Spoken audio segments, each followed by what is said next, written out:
ain't beating me, boy!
There were carts everywhere, piles of lumber, and God knows what else for people to hide behind. That really was one hell of a sawmill. Quite an impressive operation.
And where was Curly Bill? Did you see him?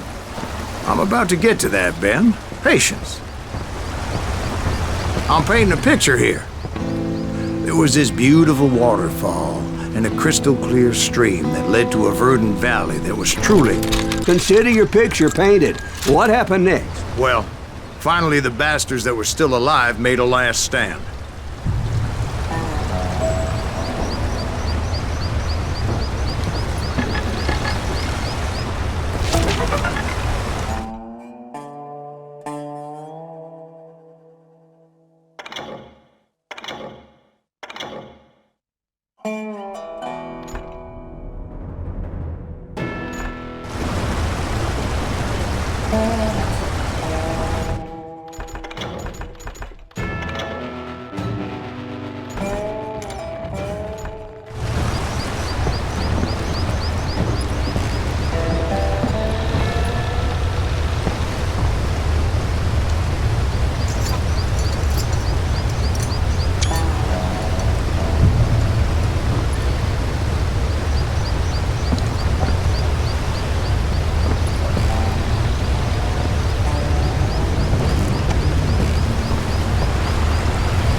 Curly Bill, Johnny Ringo, and his compadres took off into the lumber yard, and I followed after.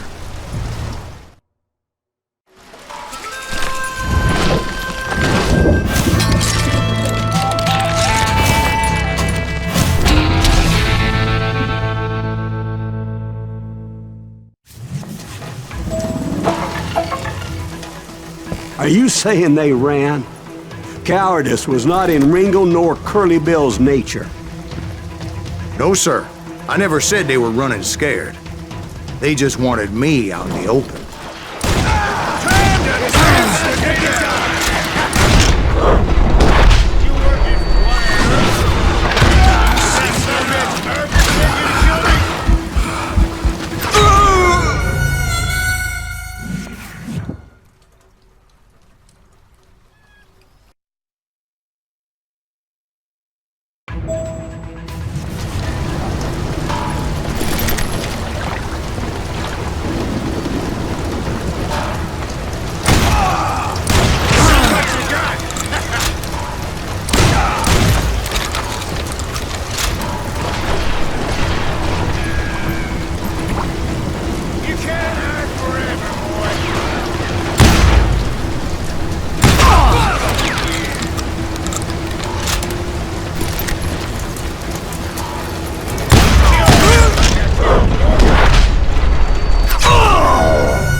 Ambrosius gave me no choice but to take his life.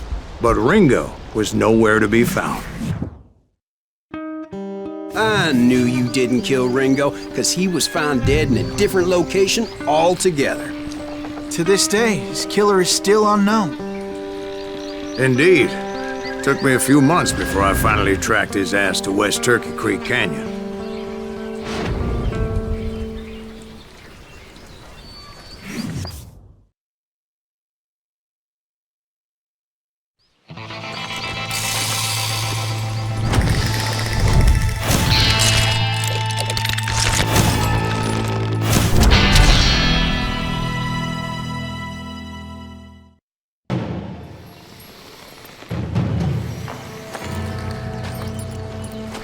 That's incredible, sir. I always thought that Doc Holliday was the one that killed him.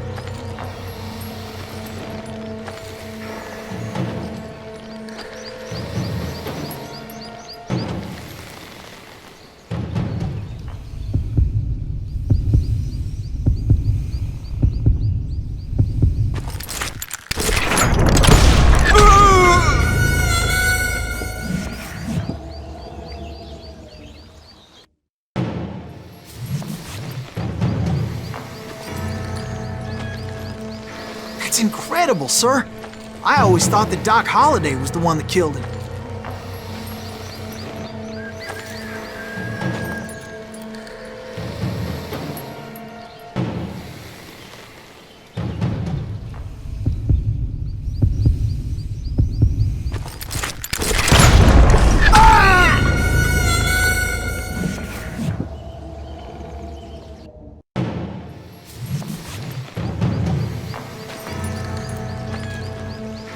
That's incredible, sir.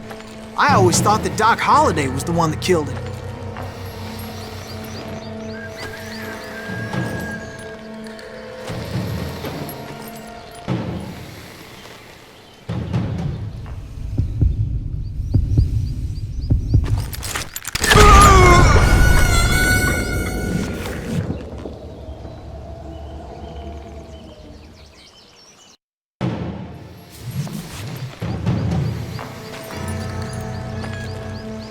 That's incredible, sir. I always thought that Doc Holliday was the one that killed him.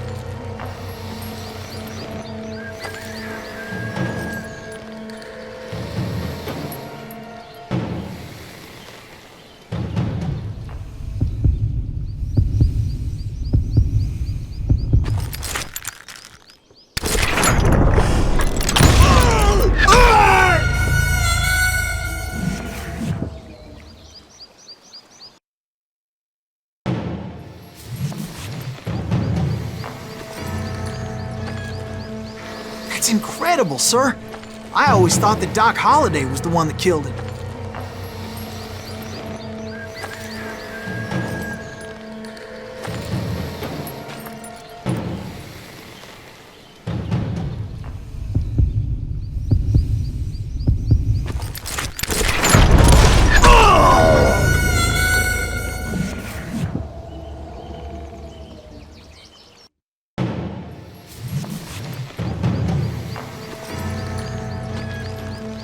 That's incredible, sir. I always thought that Doc Holliday was the one that killed him.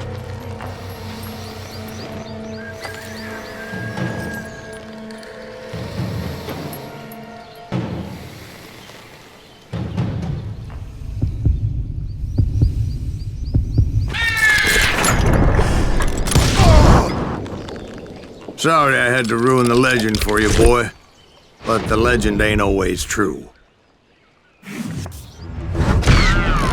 Doc Holliday had nothing to do with the death of Johnny Ringo.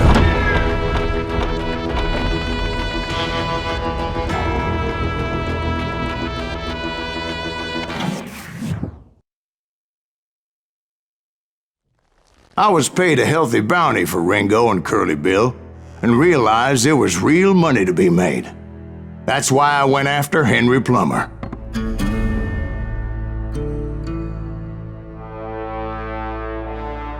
Wasn't he the sheriff who augmented his income by shaking down miners and robbing gold shipments? That's the one. Oh, yeah, I remember him. He ran that gang of thieving outlaws called the Innocents. So it's true that you went toe-to-toe with him? Indeed I did, son. Indeed I did.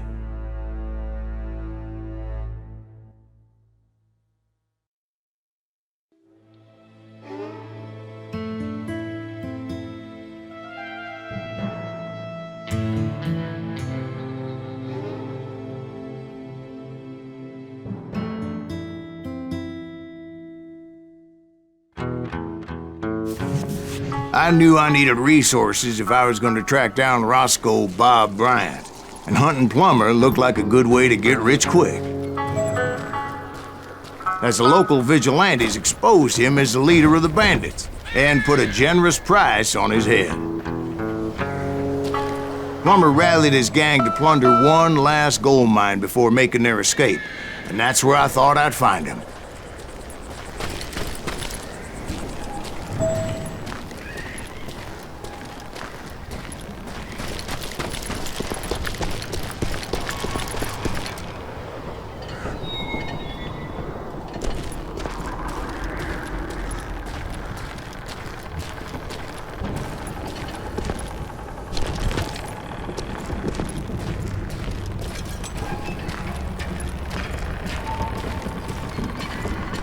It makes me nervous standing so close to all these goddamn barrels of gunpowder. Why would you be nervous? No one has the cojones to come after us. As long as you don't light up a cigar, we're fine. Besides, George is up there on the rocks with that rifle of his. Nothing gets past him.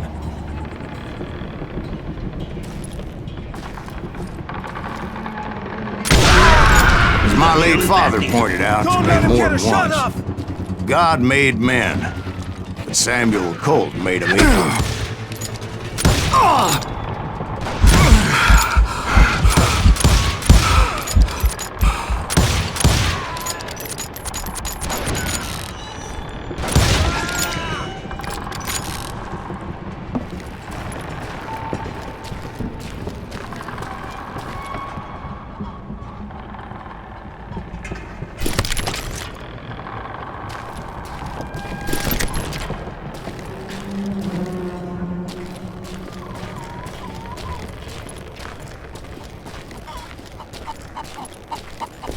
I knew that dynamite wasn't mine, so I decided the polite thing would be to return it. It was the biggest gold rush since Sutter's Mill in '48.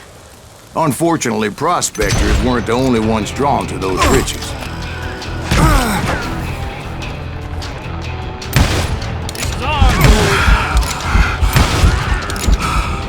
There were thieves and killers, robbing travelers and hijacking gold shipments. Like those that ran with Plummer. Some were just regular folks I knew from town, drawn by greed and easy pickings. Charlie Crow, the blacksmith. James, who worked in the stable. Sam and Jeremiah Barber, the butcher's sons. Ordinary citizens who lived a double life. Stealing and thieving and murdering their neighbors.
The rest were veterans of the Civil War.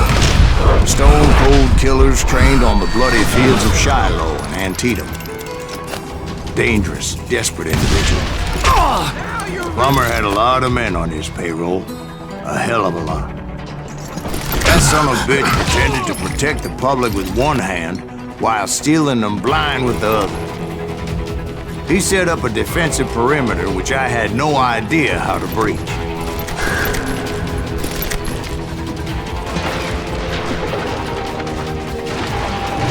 Put that moron out of his misery. I was outnumbered and in way over my head, but I was too damn stubborn and stupid to realize it.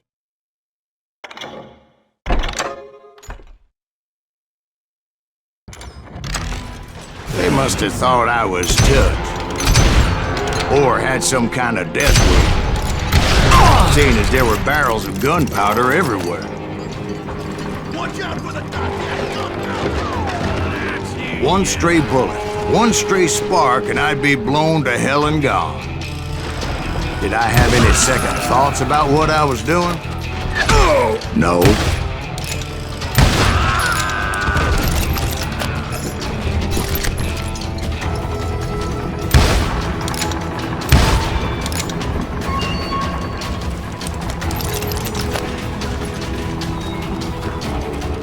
I thought I was some kind of hero.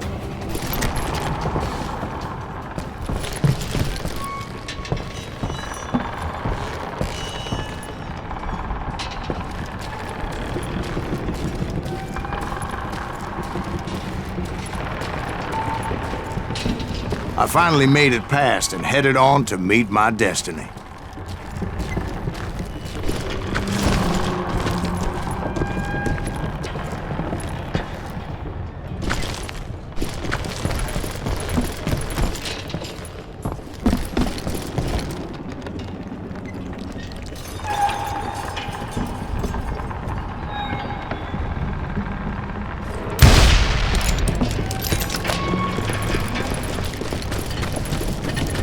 But first, I had something I needed to figure out.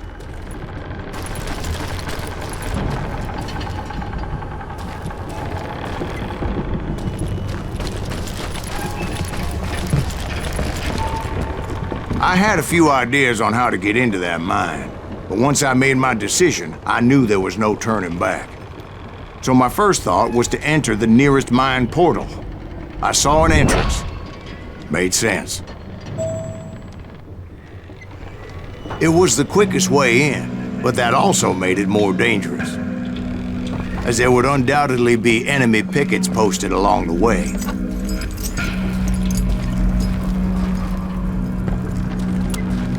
What are you, yellow?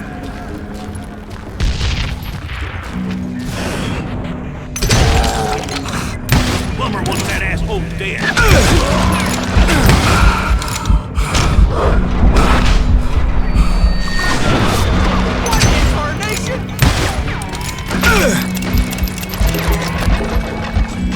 I'm putting you down.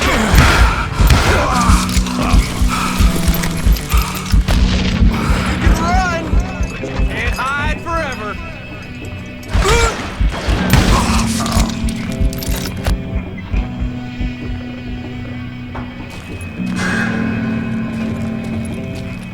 Besides, once you enter a mine like that, it's easy to get all turned around.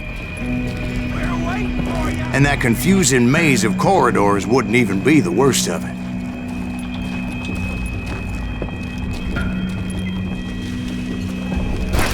Murder that bastard! Some of those shafts could be as deep as hell.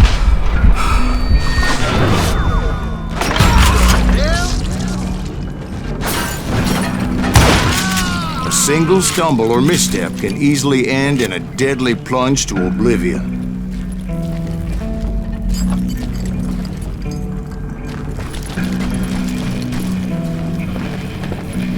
I got this!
reflexes often make up for a lack of common sense. Luckily, I was never one to be easily bushwhacked. I would just need to be careful not to blow myself to kingdom come.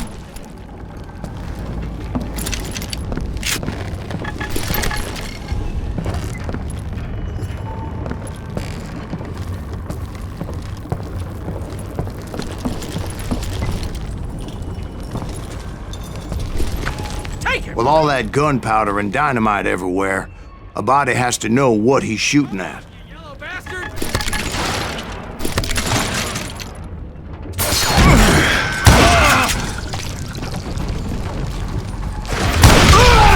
All it takes is one tiny spark, and boom.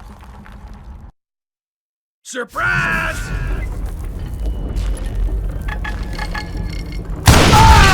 As a boy, I always loved the 4th of July. Get him! God damn you!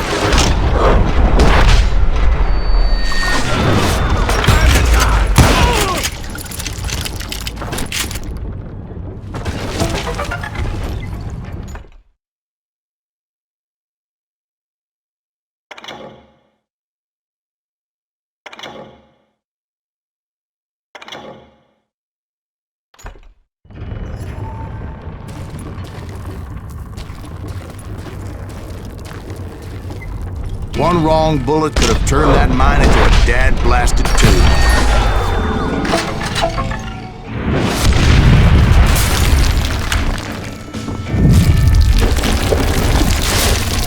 I freely admit that my plan of attack was not just moronic, but clearly insane.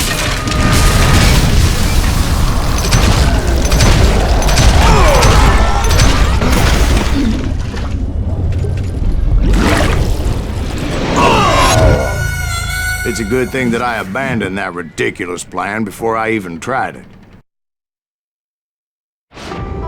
Instead, I spotted a ladder, a way into the mine from the opposite side.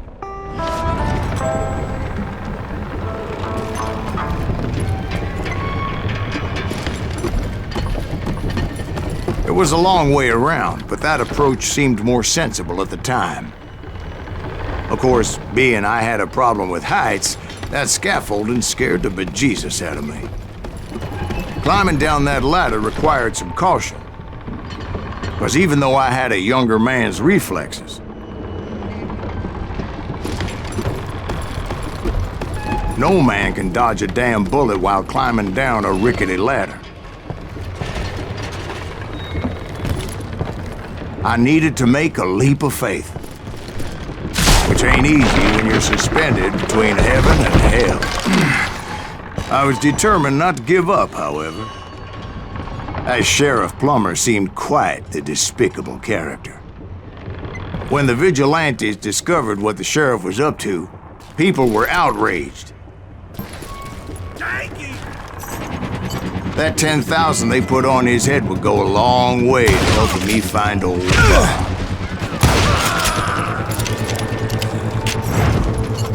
And I had made it my mission to settle that score come hell or high water.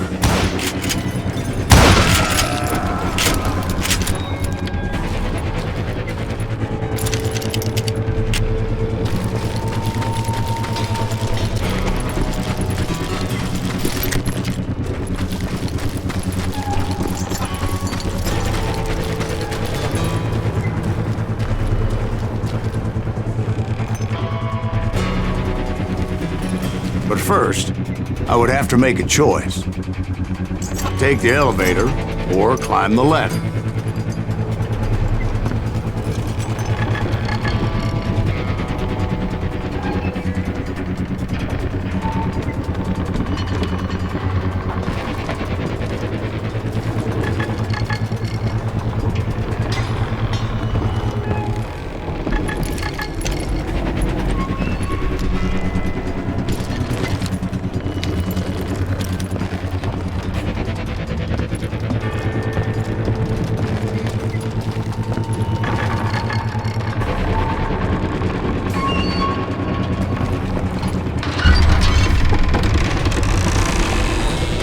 I picked the more convenient and more dangerous route.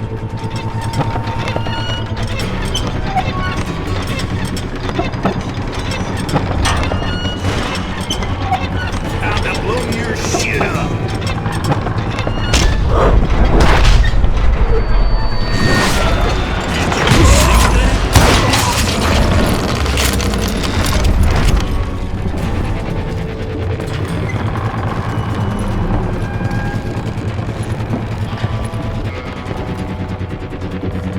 Plummer was a mad dog killer, and the people of Nevada City deserved better. Nevada City? Well, I thought Plummer met his maker in Bannock, Montana. Right, well, he was the sheriff of both places at one time or another, but that's neither here nor there. The point was, taking him down would save a lot of lives, including my own.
This is gonna hurt! Well, this day is just getting worse and worse for you, ain't it? Henry Plummer was clearly unhinged, and I could see right away that this was gonna take some doing.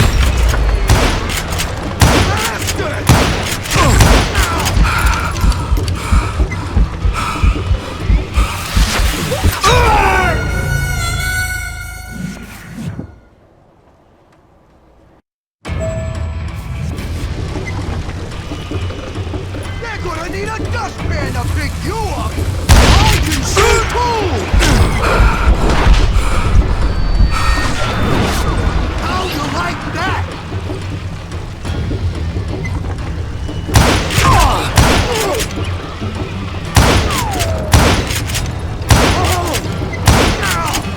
You can shoot, but can you aim?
That's how Henry Plummer died. Him and his crew were worth their weight in gold. And now, I was officially a bounty hunter.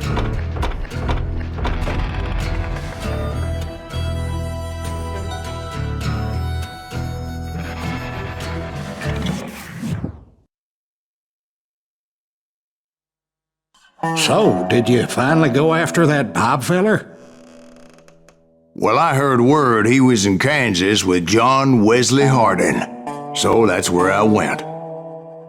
Where in Kansas? Abilene. Why do you ask, Ben? No reason. Was Hardin as fast as Ringo? Ringo was fast, but John Wesley was as fast as the devil himself.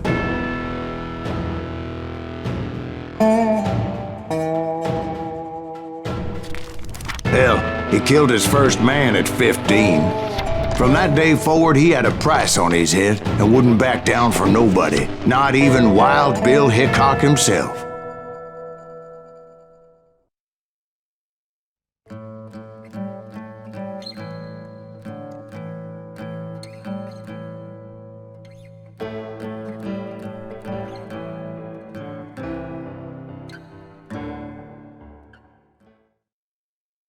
I dodged death many a time, and that night in Abilene was no different.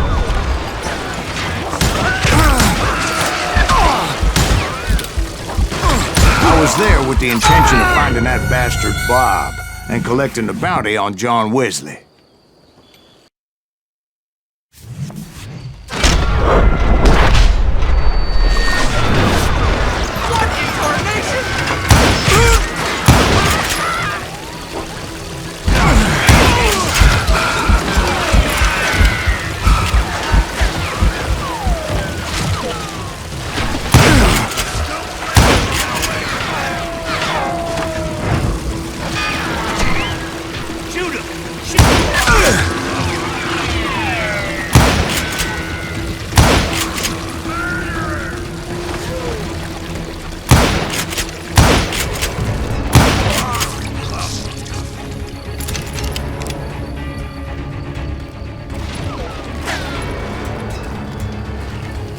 I thought the Texas Rangers got Hardin. Yeah, that's what they want you to believe. It was cold and a witch's tit and a brass bra that night as I fought my way past his loyal compadres.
very same saloon we're sitting in today.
Look around and imagine this place painted in blood. Hardin was waiting for me, and...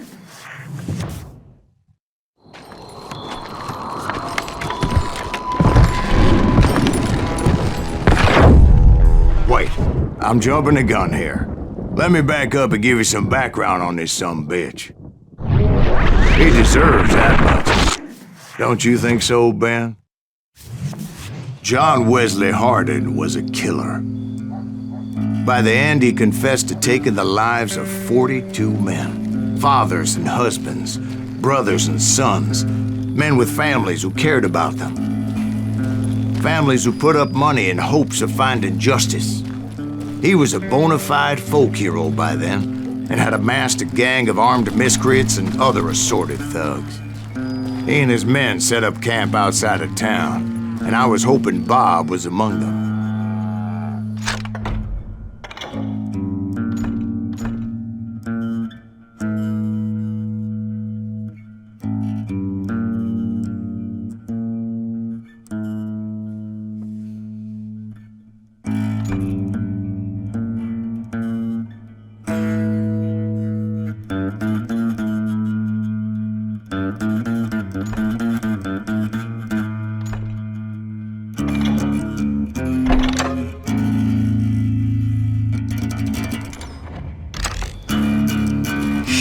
Cold out here. Freezing my giblets off. Ain't right, we gotta stay out here and watch through this. Ain't nobody stupid enough to go after Hardin anyway. Better 3 hours early than a minute too late.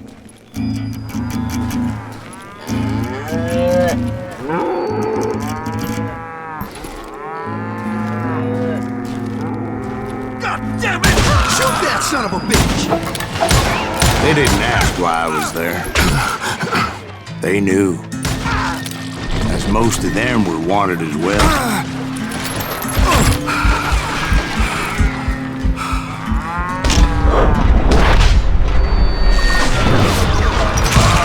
I figured Hardin was here somewhere, but to get to him, I'd have to get past his gun hands. And that was easier said than done, as most of them were as foolish and full of bravado as I was.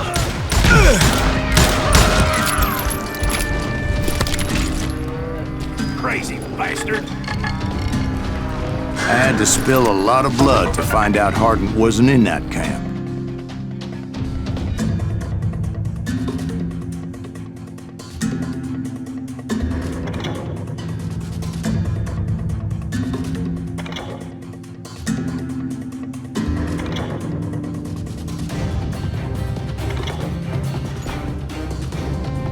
He was carousing in town with his closest friends. Hardin's boys apparently didn't want me to reach the Bull's Head. Some were hightailing it into town to inform their jefe of my unwelcomed presence. He's hurt now!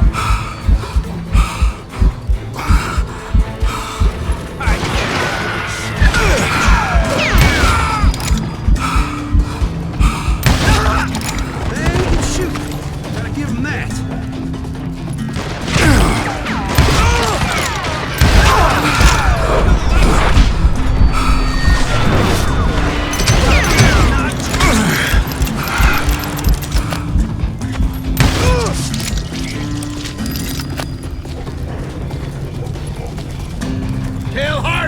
Someone's coming for him!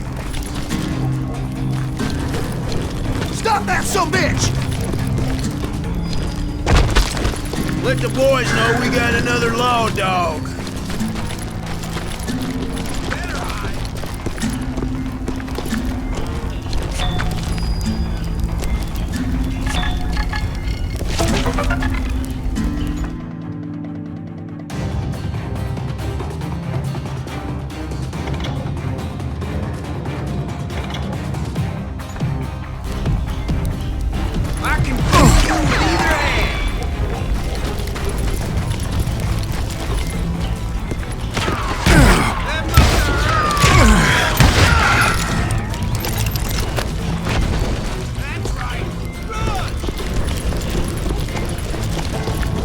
I wondered if Bob was among them.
And I steeled myself for the fight ahead.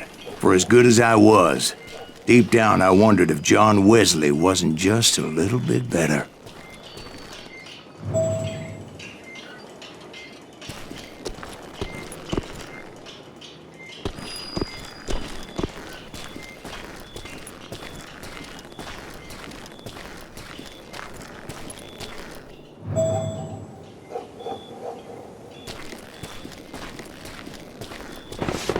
Before I could test my mettle against Hardin, however, I would first need to dispatch his cadre of hired killers.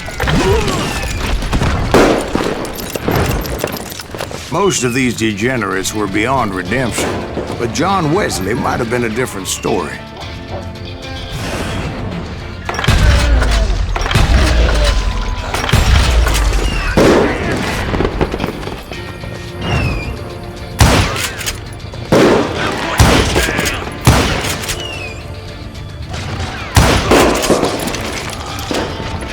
I didn't learn until later that that night was in fact his birthday celebration. Shot at!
I think I already mentioned that I found Hardin in this very saloon.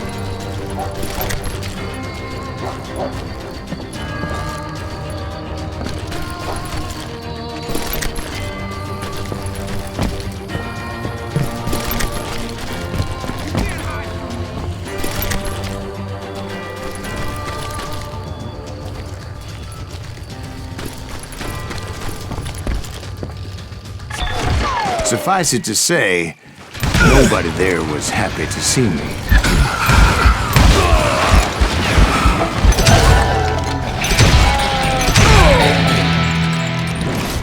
There he is! He just dodged him. In fact, I felt a certain hostility.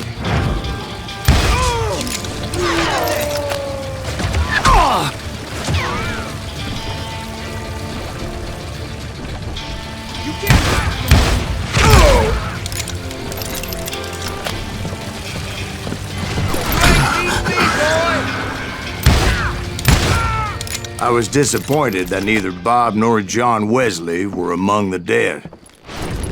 But that was short-lived, as a moment later I was facing down the fastest gun in the West.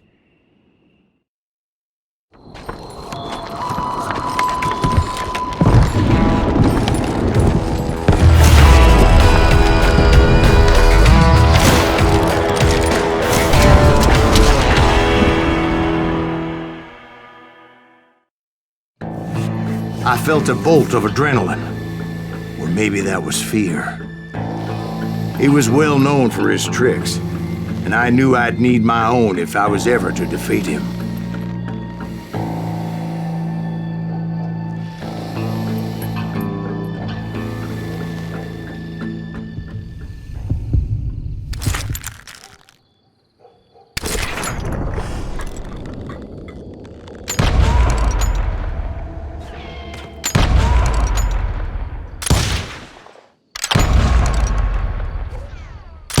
That man was faster than greased lightning. But being inebriated as he was, he didn't count his shots. And now, he was at my mercy. So he didn't die? No, I sent him to prison. Years later, after he was free, some restless avenger took his life. Shot him in the back in a saloon just like this one. Anybody up for another beer? Ben?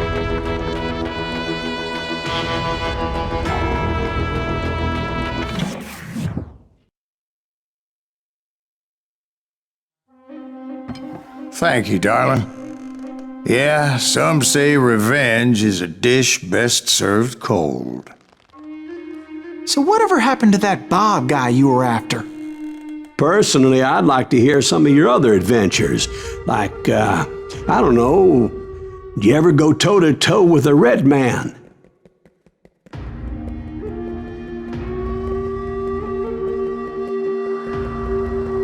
Yes, I did, Ben. I remember once I was after this renegade Apache, Grey Wolf. Strangely enough, revenge was also his primary motivation.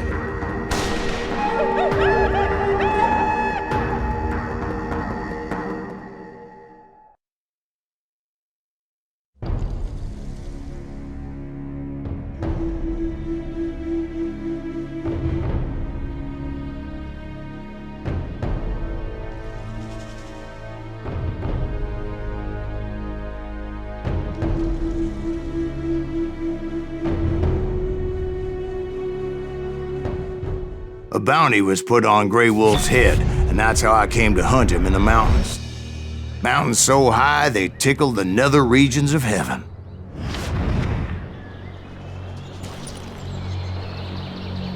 Grey Wolf was a Chiricahua Apache medicine man who had led a war party in revenge for a massacre against his people.